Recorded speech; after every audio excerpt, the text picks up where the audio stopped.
आज आपल्याला EMF equation of transformer याबद्दल माहिती मिळवायची आहे. या इथे बघा, हा ट्रान्सफॉर्मरचा आपल्याला कोड दिलेला आहे. या कोडला आपण ही वाइंडिंग केलेली, दिस इज प्रायमरी वाइंडिंग, ही सेकंडरी वाइंडिंग. नंतर ह्या प्रायमरी वाइंडिंगला आपण एक व्होल्टेज सोर्स ॲप्लाय करतो. जो व्होल्टेज सोर्स ॲप्लाय करतो, this voltage source is a V1. त्याचप्रमाणे हा जो व्होल्टेज सोर्स असतो तो AC असतो. AC सोर्स दिल्यामुळे यामधून फ्लो होणारा जो करंट असतो तो I1 करंट जेव्हा ह्या प्रायमरी वाइंडिंगमधून फ्लो होतो, according to Faraday's second law, electromagnetic इंडक्शनमुळे इथे फ्लक्स प्रोड्यूस होतो ऑन द सेकंडरी कॉईल. आणि सेकंडरी कॉईलमध्ये सुद्धा काय प्रोड्यूस होतं, EMF. This EMF is a E2. आता याच्यामुळे काय होतं की पूर्ण ह्या कोरमध्ये एक फ्लक्स तयार झाल्यामुळे पुन्हा ह्या प्रायमरी वाइंडिंगमध्ये सुद्धा एक सेल्फ इंडक्शन होतं आणि इथं जे EMF प्रोड्यूस होतं ते होतं E1. म्हणजे सेकंडरी वाइंडिंगमधून जो करंट फ्लो होतो त्याला आपण I2 करंट म्हटलेलं आहे.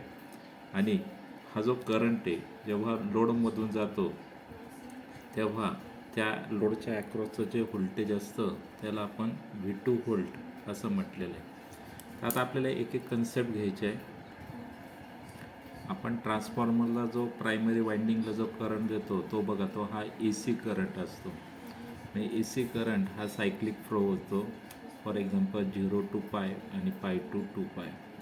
तर यामध्ये हा जो फाय आहे, five is called as a flux, बरोबर आहे. तर इथे हा जो फाय आहे इथं φm म्हटलेलं आहे, म्हणजे याला मॅक्सिमम फ्लक्स म्हटलेलं आहे. त्याचप्रमाणे इथे पण हा जो फाय आहे हा मॅक्सिमम फ्लक्स आहे. एवढंच आहे की हा पॉझिटिव्ह आणि हा काय आहे, निगेटिव्ह फाय आहे, बरोबर आहे. तर ह्या पद्धतीने आपल्याला, आणि लक्षात घ्या, पॉझिटिव्ह फाय म्हणजे मॅक्सिमम फ्लक्स आणि मॅक्सिमम फ्लक्स याच्यामधलं जे टाईम पिरियड आहे तो असणार आहे T/2. कारण पूर्ण सायकल कंप्लीट करायला त्याला T एवढा कालावधी लागलेला आहे. हा त्याचा काय असणार आहे, हाफ टाईम कालावधी असणार आहे. मग आता याच्यामध्ये काय होतं की इथं आपण एक हे बघूया, ॲव्हरेज EMF पर टर्न, म्हणजे आपल्याला जो इंड्यूस होणारा EMF आहे तो बघायचा आहे, is equal to average rate of change of flux. मग तो जो आपण घेतलेला आहे तर बघा, आपला जो आहे पॉझिटिव्ह फाय म्हणजे मॅक्सिमम फ्लक्स मायनस आपला निगेटिव्ह फ्लक्स आणि त्यासाठी लागणारा टाईम तो काय आहे T/2. इथं निगेटिव्ह पॉझिटिव्ह होणार 2πm आणि हा T/2 आहे तो हा वरती आला तर 2/t होणार. 2 × 2 4πm/t. परंतु तुम्हाला माहिती आहे की frequency is equal to 1 period. So F is equal to 1/t. आणि याचाच यूज करून या इथं बघा आपल्याला म्हटलेलं आहे, आणि therefore average EMF per turn is equal to 4 नंतर F नंतर F5m व्होल्ट. बघा आपण याच्यामध्ये ह्या किमती टाकल्या 4 5m आणि what is 1/t. 1/t is F, म्हणून 4 5m F आणि ही जे आहे ते काय मिळतं आपल्याला, व्होल्ट मिळतं. त्याचप्रमाणे आपण बघितलं की फॉर्म फॅक्टर जो असतो तो फॉर्म फॅक्टर असतो RMS value upon average value, आणि ही व्हॅल्यू असते 1.11. आणि मग RMS व्हॅल्यू काय असणार तर 1.11 इंटू ॲव्हरेज व्हॅल्यू. आणि म्हणून इथे हा एक म्हटलेलं आहे बघा, तर for RMS value of induce EMF per turn, म्हणजे जो इंड्यूस EMF होतो त्याची RMS व्हॅल्यू तर ती 1.11 इंटू ॲव्हरेज व्हॅल्यू. आपली ॲव्हरेज व्हॅल्यू आहे 4F5m, म्हणजे 11 4 44, म्हणजेच ती आलेली 4.44 F5m एवढी आलेली आहे, लक्षात घ्या.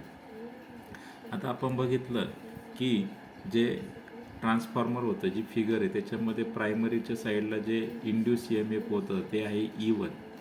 आणि मग ते E1 कशावर असणार आहे तर नंबर ऑफ टर्न्स, म्हणून E1 is equal to N1 into 4.44 F5m volt. त्याचप्रमाणे सेकंडरी साईडला जे व्होल्टेज असणार ते E2 is equal to N2 into 4.44 F5m volt. कारण N2 that is number of turns on secondary. अशा पद्धतीने EMF व्होल्टेज प्रोड्यूस होतं. फक्त हे एक लक्षात ठेवा की ही जी व्हॅल्यू आहे 4.44 F5M. F मीन्स फ्रिक्वेन्सी, साधारण 50 हर्ट्ज असते, आणि 5 मीन्स मॅक्सिमम फ्लक्स. पुढचा पॉईंट घ्यायचा आपल्याला ट्रान्सफॉर्मिंग रेशो. तर ट्रान्सफॉर्मिंग रेशोमध्ये बघा E1 इज इक्वल टू, आपण आता बघितलं 4.44 F5M N1. E2 equal to 4.44 F5M N2. N2 means number of turns in secondary, maximum flux, F means frequency, आणि 4.41. मग आपण ह्या दोन इक्वेशनचा रेशो जर घेतला तर K is equal to E2 upon E1 जर घेतला तर हे सगळं कॅन्सल होतं आणि आपल्याला काय मिळतं N2 upon N1. So K is equal to E2 upon E1 म्हणजे induce EMF on secondary coil upon induce EMF on first coil is equal to number of turns on secondary, number of turns primary. हा जो ratio आहे याला आपण काय म्हणतो, transformer ratio म्हणतो. मग आता इथं याची डेफिनेशन दिलेली आहे बघा. The ratio of secondary induce EMF induced EMF is known as a voltage transmission ratio and it is denoted by K. आता याच्यावरून आपल्याला 3 केसेस त्यांनी इथं दिलेलं आहे बघा.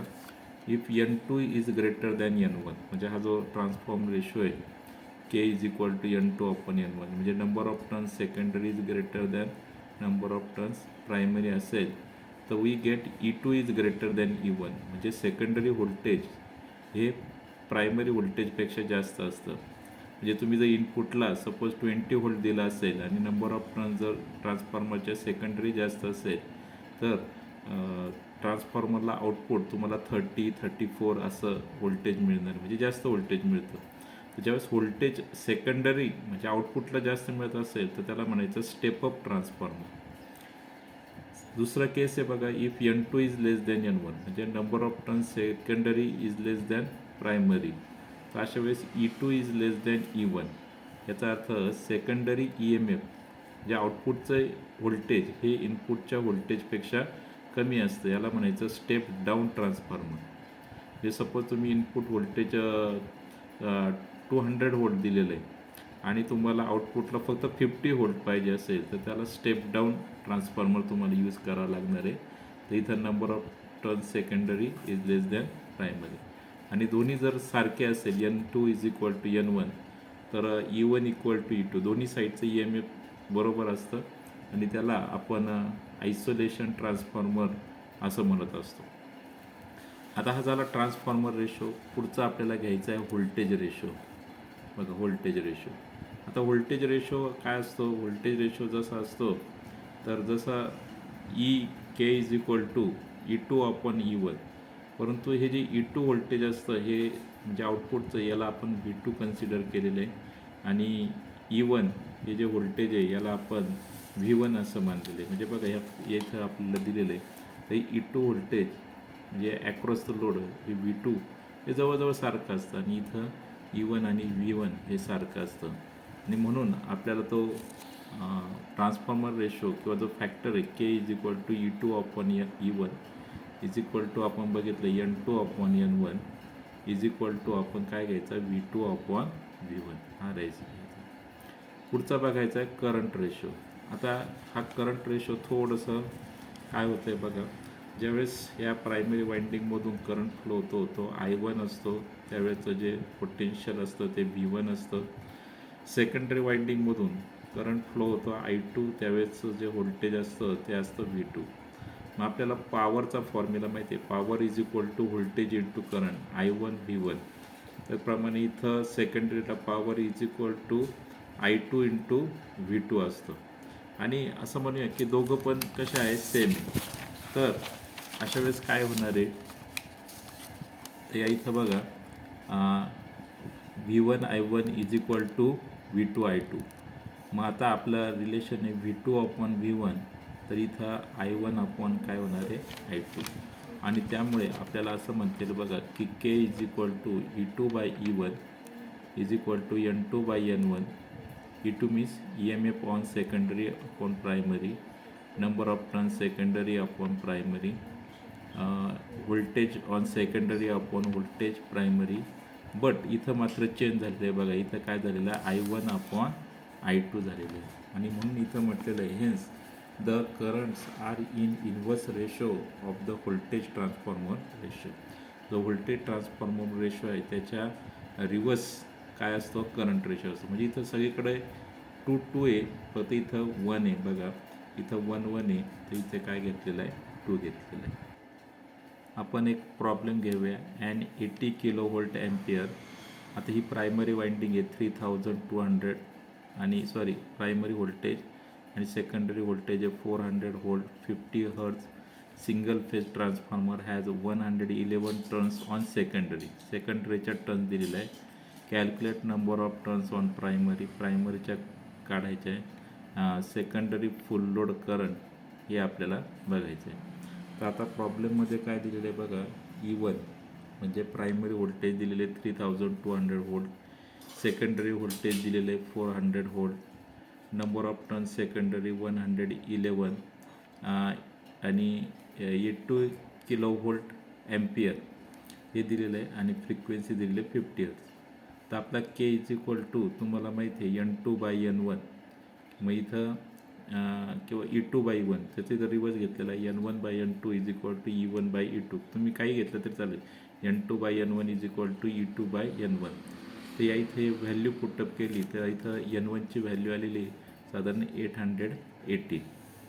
नंतर आपल्याला त्यांनी काय विचारलेलं आहे, सेकंडरी फुल लोड करंट I2. तर आपल्याला माहिती आहे जसं I2 मग ओम्स लॉ काय सांगतो, तर I2 इज इक्वल टू बघा VA अपॉन V2.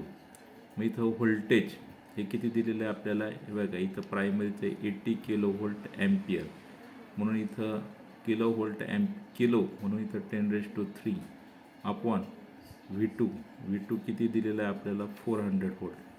त्याने डिवाईड करायचं, ते येतं 200 ॲम्पियर. नंतर या इथे एक प्रॉब्लेम दिलेला आहे बघा. Single phase 4 kilovolt ampere transformer has 400 turns on its प्रायमरीला 400 and 1000 secondary turns.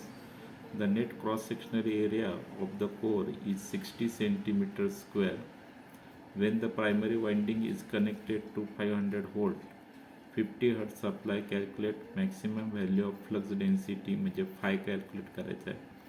The voltage induce in secondary winding म्हणजे E2 आणि सेकंडरी फुल लोड करंट तो काय येईल, तो आपल्याला ह्यामध्ये काय दिलेलं बघा. E1 दिलेलं 4 किलोव्होल्ट ॲम्पियर, प्रायमरी N1 दिलेलं 400 टर्न्स, N2 1000, एरिया दिलेला आहे कोरचा 60 सेंटीमीटर स्क्वेअर, प्रायमरी व्होल्टेज आहे 500 व्होल्ट. आपल्याला फ्लक्स, सेकंडरी व्होल्टेज आणि फुल लोड करंट. आता इथं V1 दिलेलं आहे बघा आपल्याला 500 व्होल्ट. मग V1 is equal to 4.44 F/m N1 हे रिलेशन आपल्याला माहिती आहे. इथं फ्रिक्वेन्सी आहे 50 हर्ट्ज. तर V1ची व्हॅल्यू टाकली 4.44, फ्रिक्वेन्सी 50, फाय आणि N1 number of turns primary 400 आहे बघा. तर यावरून 5m कॅल्क्युलेट केला, तो आला 5.6306 वेब पर मीटर. नंतर हा जो BM आहे तो कसा काढायचा.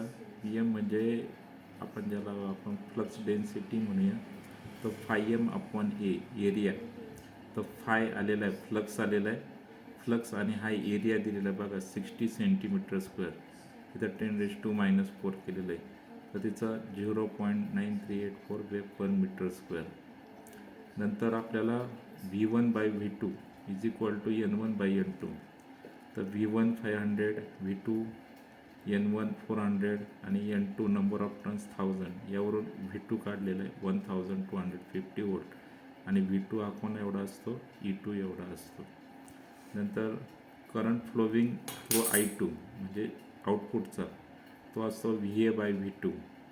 तो आपल्याला बघा इथं दिलं 4 kilovolt ampere. So 4 × 10⁻³ kilo volt म्हणून 10⁻³ आणि अपॉन V2 हा दिलेला आहे 1250 म्हणजे 3.2 एम्पियर. अशा पद्धतीने ह्या कन्सेप्ट